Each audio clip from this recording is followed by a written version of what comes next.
Welcome everyone to today's webinar and thank you for joining us. We'll begin today's webinar with a presentation and we'll have time at the end of the hour for a question and answer session. You can submit any questions you have throughout the webinar by typing them into your control panel in the space labeled Enter a Question for Staff and clicking Send. We're looking forward to hearing your questions. Also, we will have 3 interactive polls throughout today's webinar. You can respond by selecting the poll answers directly on your computer screen. Additionally, in about a week following the webinar, we will be sending you a copy of the presentation to the email you used to register. And now to quickly introduce myself. I'm Molly Gamble, Vice President of Editorial at Becker's Healthcare and Editor-in-Chief of Becker's Hospital Review. I'm pleased to be here to moderate today's webinar. To kick things off, I'd love to introduce our 2 speakers. Sheila Konepke has been the Vice President of Supply Chain for NeueHealth since April 2014. She is responsible for all supply chain functions for 49 ASCs and specialty hospitals owned and managed by NeueHealth. She is also responsible for the development of new facilities, ensuring all the equipment and supplies are available when a new facility is opened.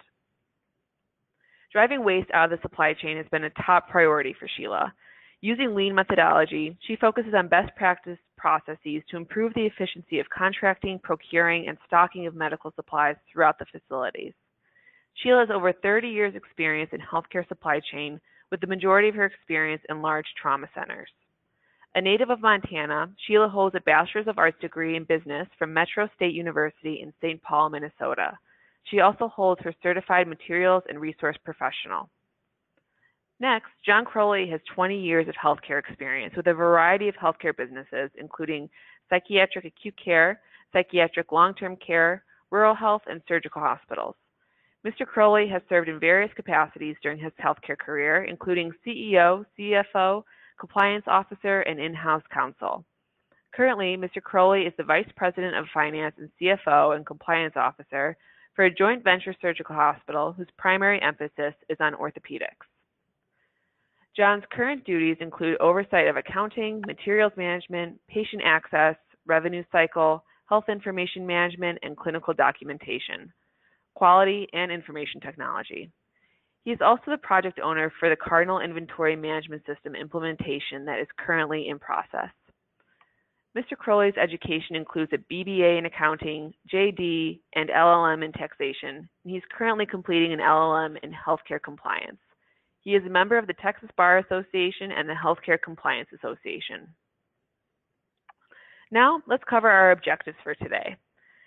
After this webinar, you'll be prepared to discuss the key challenges and emerging market pressures that ASCs and surgical hospitals face today, understand the role that distributors can play to help with these challenges, and describe the solutions that ASCs and surgical hospitals are using today to combat these challenges. Let's get started first by telling you about the experience Cardinal Health has supporting ambulatory surgery centers and surgical hospitals. To do that, we have Cardinal Health Marketing Manager Jamie Kelly on the line. Thanks, Molly, and hello to everyone in our audience today.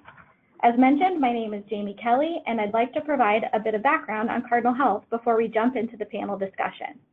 With more than 40 years of experience, Cardinal Health is a recognized leader with a top ranking for transforming the healthcare supply chain to meet new challenges around costs, revenues, and outcomes. In particular, Cardinal Health is a leading medical surgical distributor for surgical hospitals and ambulatory surgery centers. Our ambulatory clinical team includes a group of perioperative nurses who average 20 years of OR and supply chain management experience. We like to think of these clinicians as a fresh pair of eyes for surgery centers and surgical hospitals to leverage in order to look at challenges in different ways and develop creative solutions to overcome each challenge. These clinicians have walked in your shoes and have seen the challenges you face every day. We're proud of the work this team does, and you'll get to hear how they've helped Sheila and John's organizations during the panel discussion, as well as ways Cardinal Health works with these customers to support their goals. With that, I'll hand it back over to Molly. Thanks, Jamie. Now I'll ask Sheila and John to introduce their facilities. Sheila? Thank you, Molly. NeueHealth is one of the leading ASC management companies in our industry. We are growing with over 49 surgical centers and specialty hospitals nationwide. Our surgical facility operating platform improves the delivery of surgical services to millions of patients. We accomplish this by providing a comprehensive suite of tools, support, and management to improve efficiency and clinical and financial performance. Our facilities focus on orthopedic and spinal surgery and perform approximately 15,000 surgeries every month. NeueHealth partners with over 2,500 independent surgeons across 30 states. These surgeons, for the most part, are the majority owners. NeueHealth is a minority owner and the manager. Thank you, Sheila. And John, would you tell us a bit about your facility? Surely.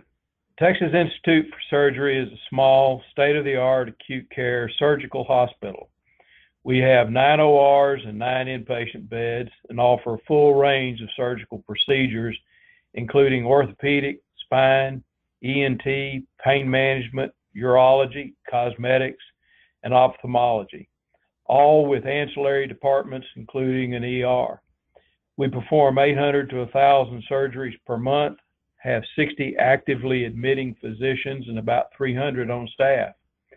Our facility is jointly owned by 40 physicians and Texas Health Presbyterian Dallas. Thank you both for telling us about your facilities. And now let's turn our attention to the key challenges you're facing today. So before we hear from our panelists, I'll ask our audience to share their challenges. Our first polling question is, what key challenges are you facing today? This is a multiple choice question, so please choose all answers that apply by clicking them on your computer screen. They are A, limited storage space for supplies, B, lack of visibility in inventory and supply management, C, issues with reimbursement, D, containing costs, or E, staff time utilization.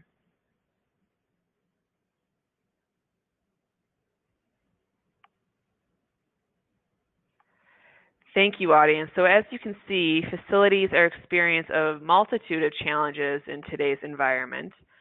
Sheila, would you like to share your own list of challenges? Certainly. One of our key challenges is a recent CMS ruling that clarified the definition of a hospital. It has had a big impact on us. We've already had one specialty hospital that has changed its standing to an ASC specifically because of the ruling. If you recall, in November 2017, CMS released the definition of a hospital requirement.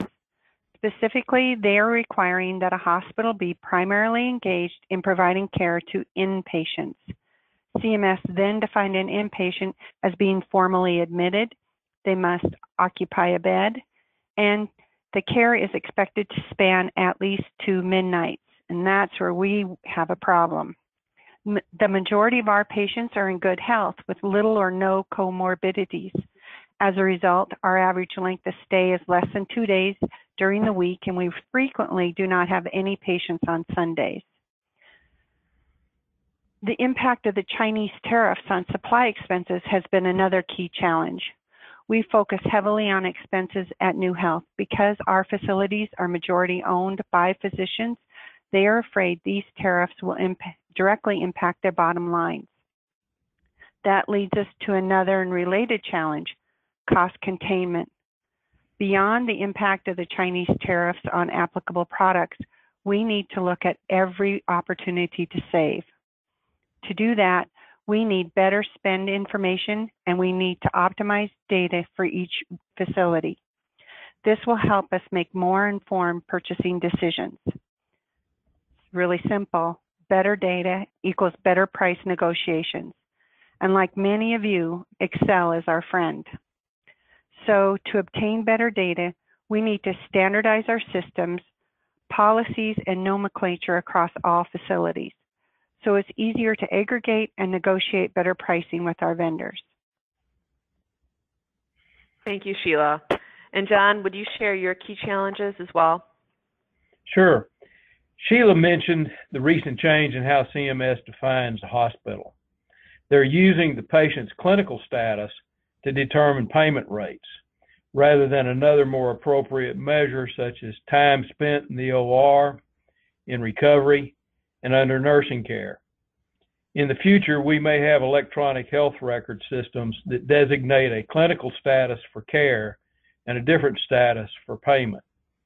In the meantime, we're seeing CMS bringing ASC rates in line with hospital outpatient rates, making the ASCs a more viable competitor to the hospitals. As payer changes impact revenue, the focus is obviously on cost containment and the productivity of our staff. Time utilization is key, as is the willingness of our physicians to change their office routines to accommodate our higher utilization of hospital operating rooms. In order to minimize costs, some physician groups have allocated block times to their physicians for clinic visits, while the other physicians are performing surgery. So we have to be aware of any unintended consequences due to changes in the hospital visits. Changing schedules can be problematic. Another challenge is the need for greater inventory visibility. It's hard to manage what you can't measure. And when you shine a light on one area, you see two other problems that need to be fixed. For example, because clinicians focus more on patients than cost, items may go unaccounted for and not be billed properly. I've had to make some large adjustments after doing physical inventory counts. So improving the inventory visibility will ultimately lead to both containing costs and improving charge capture, both of which will contribute to a healthier bottom line. By focusing on the inventory process, we found that the OR staff viewed zero charge items as unimportant and were more likely not to be charged. As a point of education, the OR staff were retrained to recognize that charging for items was a finance function and relieving inventory was an OR function. Then there's the challenge of standardizing processes. For a 9-bed hospital, we have 14,000 items in our charge master. It's really difficult to keep it up to date. Another issue is nomenclature. Different people use different terms for the same product. We need a common language for all products. That would facilitate physician preference card management, product substitution, as well as materials ordering. Thank you, John. Let's move on to our next poll question, which is, for the panelists, how does your distributor help you address these challenges? For first, again, let's poll our audience, and then we'll hear from Sheila and John. This is another multiple choice question, so please choose all answers that apply. Options include conducts procedure pack reviews and optimizes supply utilization, provides data and insights to improve inventory management, identifies savings opportunities, optimizes storage space and supply utilization, and delivers actionable insights for continuous improvement.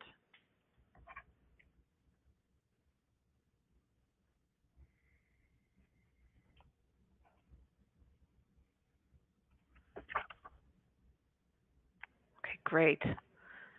Thank you for your responses, audience. So now let's look and hear some answers from our panelists.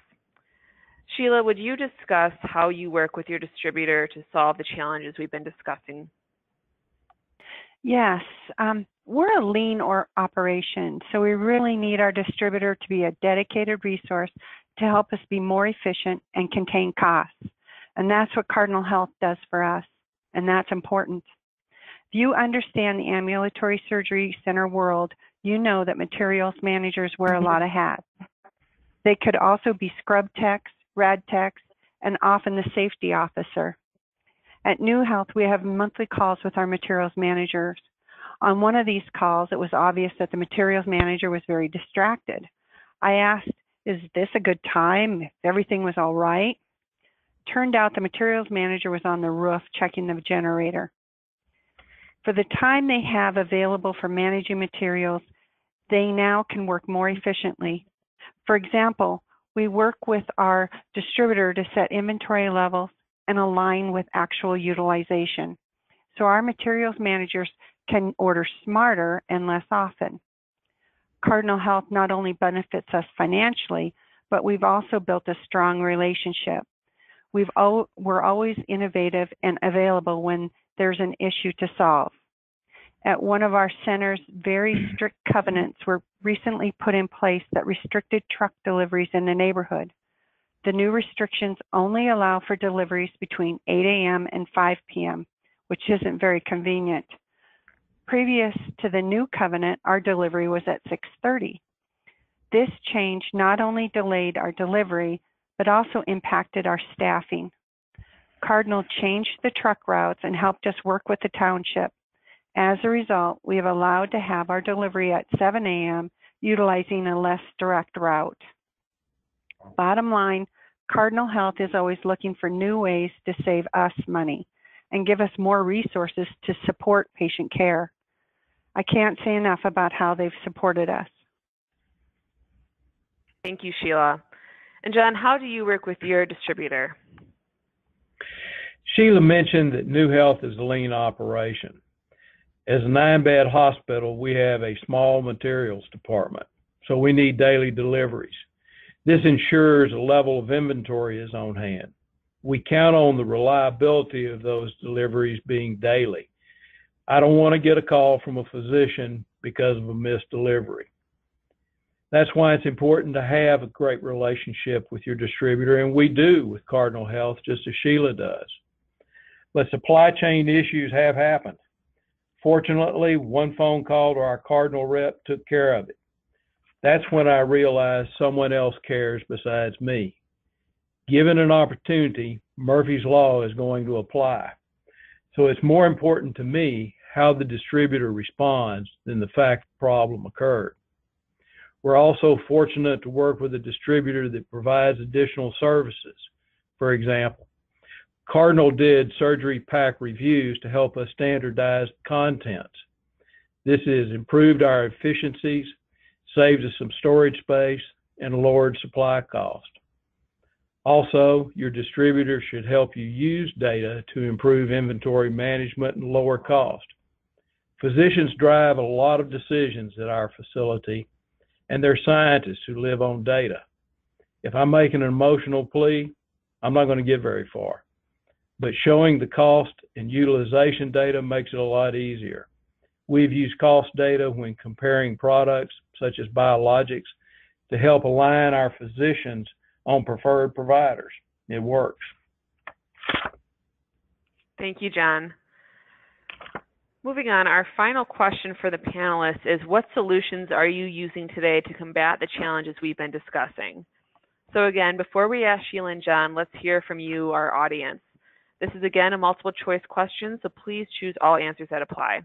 Options include PAC program, product consignment, data and analytics tools, product consolidation and standardization, and digital preference and preference card management. A couple more seconds here.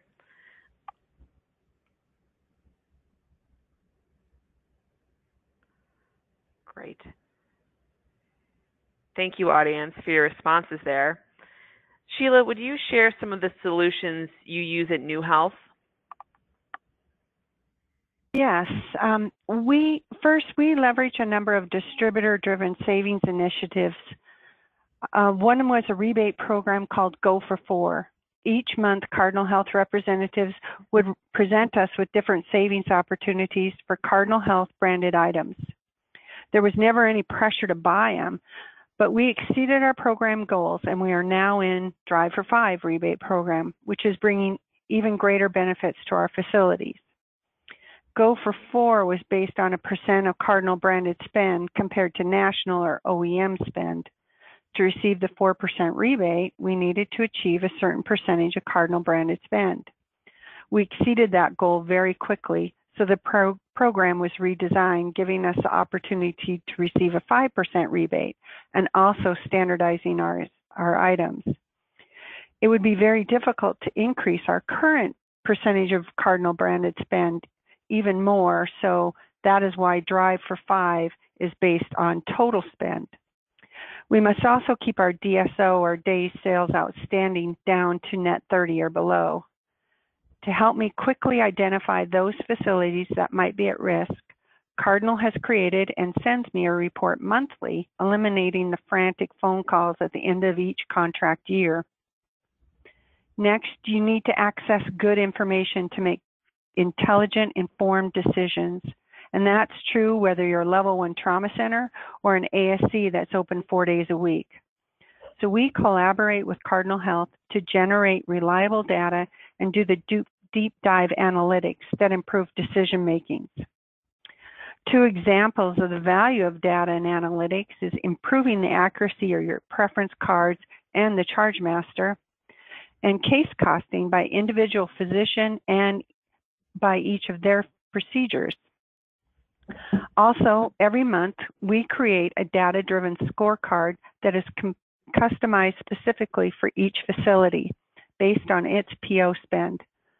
We benchmark their pricing against a national database and identify 10 opportunities for savings. Then one of the corporate supply chain directors has a monthly call with the facility to discuss these opportunities. And here's an example of our scorecard. And this is an actual scorecard for one of our facilities. I've removed the name and taken out all the dollar value just for confidentiality reasons. As you can see, it's a pie chart, so it's quick to identify how well the facility spend compares to the database.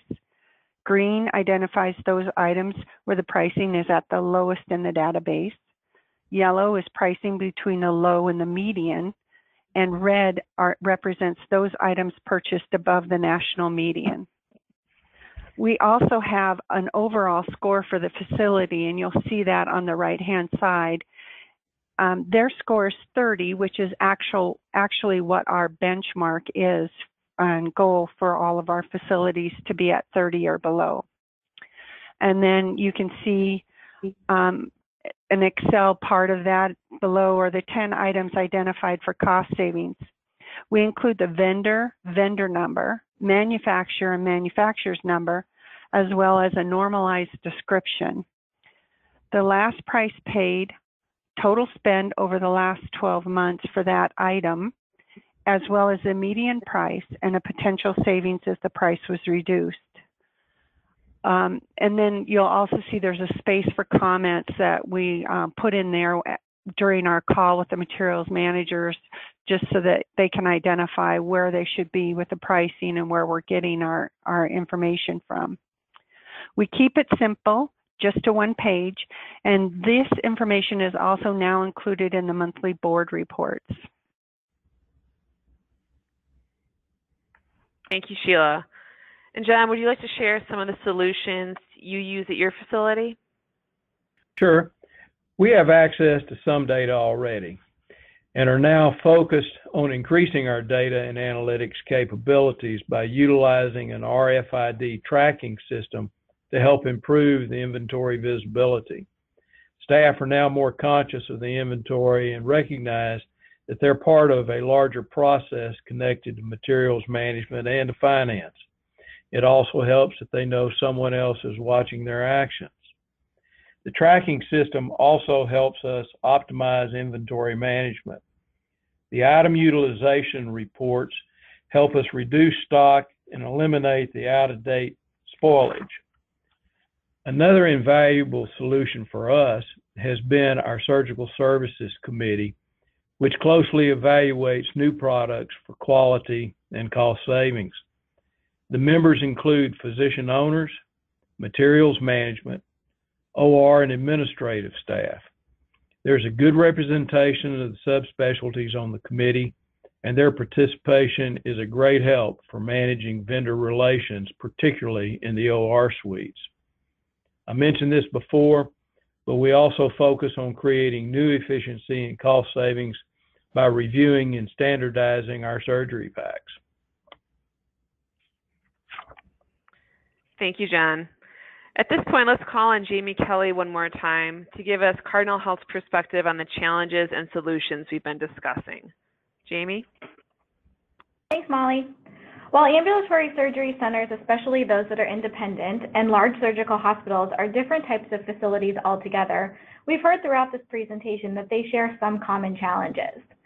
By working with the right distributor, we believe facilities can arrive at some common solutions, such as optimizing procedure packs to standardize items, reduce the amount of storage space required, and help contain costs, optimizing their supply chain to reduce complexity and variation while also improving efficiency and lowering costs, continually introducing new cost savings initiatives, and finally using data and analytics to shine a light on opportunities to improve efficiency and cost.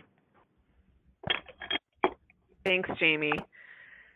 So as we wrap up our discussion today, I'd like to once again thank Sheila, John, and Jamie for sharing their experience and insights. I'd also like to thank you, our attendees, for your attention. So please take a moment to complete the survey that will pop up as the webinar concludes. Your feedback is really invaluable in helping us continually improve the value you receive from the discussions such as this one. We'll now be happy to answer your questions. So the first question we have here is for you, Sheila, and it is as follows. I work at a small 2OR ASC with very little data integration. In fact, our preference cards are handwritten. What would you suggest is the first step to improving the accuracy of our preference cards given the lack of data we experience? That's a very good question, and it's critical that your preference cards are accurate if you're to capture your case costing. I would start by collecting and recording all of the supplies used during a procedure. That's a lot of work on the front end, but it's well worth it. There's a couple ways you can do this. One way is to keep all the open packages at the end of the case, kind of pick through the garbage, and compare it to what's on your current preference cards. Or you can have somebody sit in the back of the room keeping track of everything that is used. I'd piece out the work, maybe pick one procedure or one physician to start with. If there are no resources available, Cardinal may be able to help you. They have a clinical team that could come on site to look at ways to drive waste out of the OR. There are RNs who work as scrub nurses and or surgery leaders with extensive product knowledge. They'd also be able to give suggestions that would bring more efficiencies to your facility. Thank you, Sheila. The next question we have is for John. John, the question is, you mentioned your surgical services committee. At my AAC, I find it sometimes difficult to get all the necessary stakeholders aligned when it comes to product changes. What advice do you have for me and my team to get on the same page? Another good question. Generally, there are three things that drive decisions regarding OR products. The physician's personal preference, which can be based on the feel of an instrument or the ease of the application, the cost of the product, and its clinical efficacy. Of the three, doctors generally put clinical efficacy first, and then it's a contest between cost and personal preferences. It's not uncommon for the doctor wanting an item to put personal preference over cost and to have all the other doctors put cost over his personal preference, especially in a physician-owned facility like ours. I would say there's no magic answer. Just look for a superordinate goal that all can support and focus on that. John, thank you for that insight. Sheila, I'd like to direct this next question to you.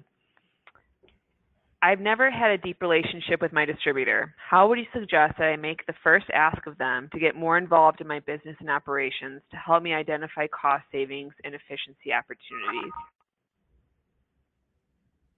I think the first thing that I would do is increase your communications with your distributor. And an easy way to do that would to have scheduled quarterly business reviews or QBRs. I always would have these meetings in person, and they should cover your fill rates, freight charges, on-contract, off-contract spend. Reviewing your off-contract spend will help identify potential cost savings. To review your purchasing efficiencies, look at the average lines per PO and the percentage of POs that are submitted electronically or on their website.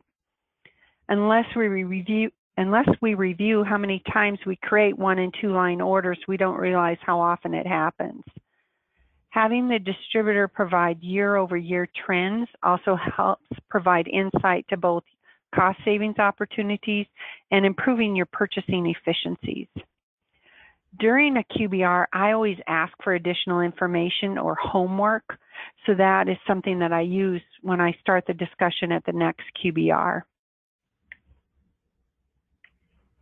Thanks, Sheila, for sharing your response there. John, it looks like we have time for one more question, so I'm going to steer this one your way. It is, I know my ASC can have better inventory visibility, but we don't have a system in place that helps us.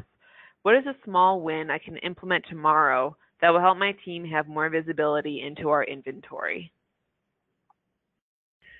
As Sheila mentioned, preference cards are really important. I'd suggest that all preference cards be reviewed and updated on a regular basis. This gives staff and physicians the opportunity to think about product utilization. At the same time, it generally triggers a review of the charge master. Another thing is for an OR staff member to monitor OR charges on a daily basis. Make certain that all items being used are being charged for. One last step to keep everyone on the same page, someone outside the OR should be monitoring the OR processes for accuracy and timeliness. This can be done by someone in medical records, utilization review, clinical documentation, or the business office, depending on your organization. Of course, all this is easier said than done. Thank you, John. So that is all the time we have for today. I want to thank our presenters, Sheila and John, for sharing their insights today, and to Cardinal Health for sponsoring today's webinar. We look forward to having you join us for future programs.